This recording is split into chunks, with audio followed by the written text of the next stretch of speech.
In general, I'll choose one that emphasizes the fully stretched position. I'll choose one that emphasizes the middle position. And I'll choose one that emphasizes the fully contracted position of the glutes. There'll be so many gurus telling you that this is the best exercise or this is the best equipment to get good glute development. But the reality is, for optimal glute development, you need to look at the anatomy and the function of the glutes and train the glutes for all its possible functions, and then you get complete glute development, which gives you the best results and the best improvement in both your strength and the shape of your glutes. So when I design a glute training program for someone, there are a few things to consider. The first is the muscle fiber type that your glutes have. The fast twitch muscles tend to respond to higher speeds, lower reps, and higher weights. The slower twitch muscle fibers will respond to moderate weights and moderate reps, done for a slightly longer period of time per set. Of course, genetics will play a part, as well as your training age and experience, but for most people, their glutes are about 50% fast twitch and 50% slower twitch fibers. So that means you need a mix of different reps and weights to get ideal development for your glutes. Now a word from our sponsor. This video is brought to you by my team and I at Genesis Gym Singapore. For some of the finest personal training you can find anywhere, check us out at the links below.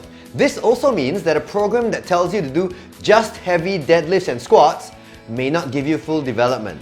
On the other hand, a program that tells you to do 1,000 bodyweight squats and glute bridges will also not give you ideal development because they're missing out on particular muscle fiber types. The second very important thing to consider when training your buttocks or your glutes is that the glutes have a very long range of motion at the hip. That means that they start off in a fully stretched position, like when you're in the bottom of a lunge. Then they go all the way to full hip extension, which means your knee is all the way behind you. And in the world of all possible glute exercises, there's no one exercise that trains the glute equally well at every position in this range. So this means that when you want to train your glutes completely, you're going to choose different exercises that emphasize different parts of this movement. So, in general, I'll choose one that emphasizes the fully stretched position. I'll choose one that emphasizes the middle position.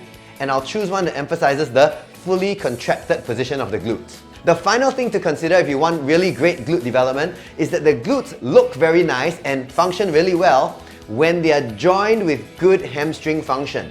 Because the glutes and hamstrings, they kind of work together to do the hip extension movement. And from a visual perspective, what makes nice glutes look nice is actually the smooth transition between the buttock and the back of the leg.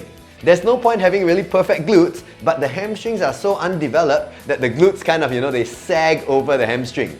That's not a good look. So you need to train things that work the glute and hamstring together.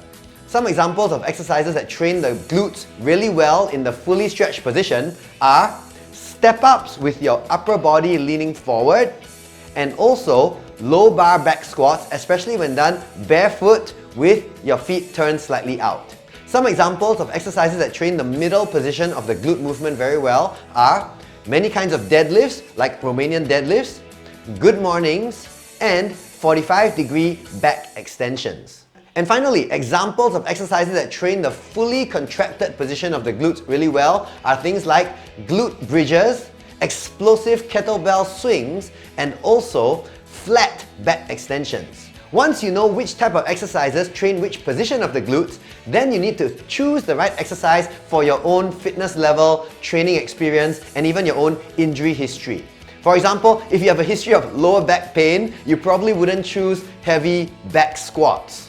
However, you might choose single leg exercises because these need less loading on the back. Or maybe you know yourself, you have lots of imbalances in your left and right leg. You probably wouldn't choose two-leg exercises. You'll choose exercises where you can separate out training the left and right side. That way you can balance out your strength more quickly. Now, of course, with all these variations and options that you've now learned, there are almost unlimited amounts of glute training programs you can do. But I'll give you an example of a good one that you can follow for a few weeks, and I believe that your glute strength and function will improve by doing this program once a week for the next 4 to 6 weeks. In this program, you'll train your glutes twice a week. Once with strength training and once with uphill sprints or sprints upstairs. The reason we include sprints is because I find that when you do sprints, your glutes learn to fire really explosively, especially when you do them uphill.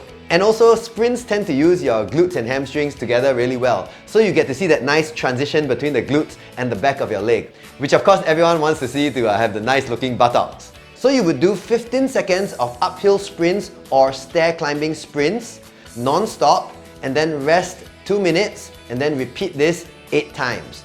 You do this 1 day a week. With about 3 days of rest, you would do the other glute training workout, which is a strength training workout you can do at home if you have equipment or in the gym.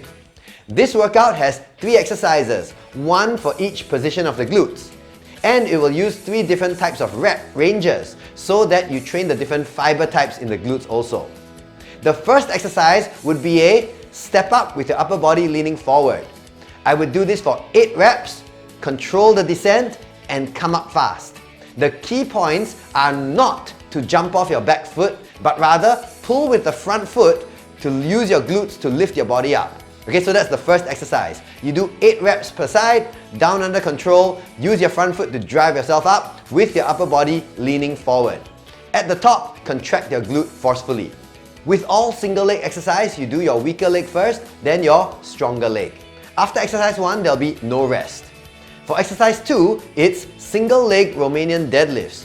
You could do this with a barbell or dumbbell. I have a whole video on single leg deadlifts if you want more detail about this exercise. During the Romanian deadlift, keep your chest up, give yourself a slight double chin, and go down under control with your back flat. For this workout, you're going to go down in 3 seconds, pause in the full stretch position where you feel a stretch in your hamstrings and glutes. You're going to pause there for 3 seconds, and then you're going to come up quickly. Do 8 reps per leg.